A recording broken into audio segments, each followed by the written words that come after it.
So how do you install apps on the iPad other than from the App Store? Let's get into it. So if you're new to Foxtecc, most definitely subscribe below because you don't want to miss videos like this one.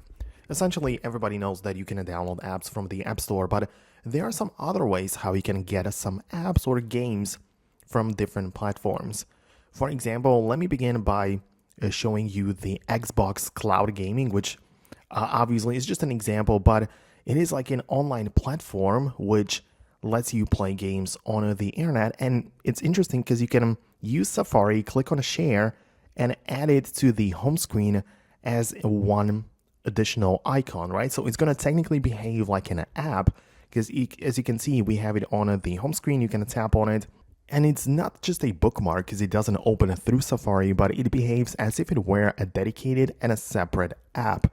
And you can do it for a lot of cases with these, add to home screen tricks. So that's like one way of adding apps, even though they're not technically apps, but you can add it to the home screen and it behave like in a general or different app altogether. But outside of that, you have some additional options, and it is called Sideloading, right? So if you are not downloading an app from the App Store, you can technically sideload it.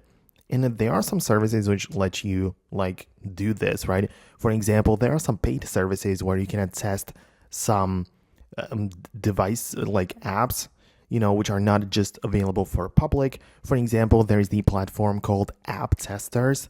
And using this, you can just install apps through a different place, not just the App Store, right? The official one. And there are also plenty of free services like the Site Store or Alt Store, where you can basically just sideload apps from those services as well.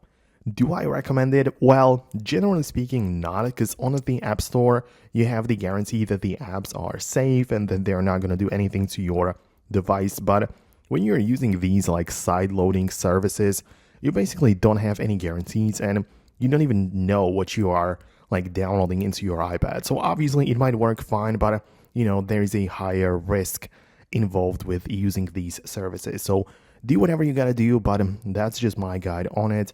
Let me know what you think about that below. Subscribe for more and I'll see you later.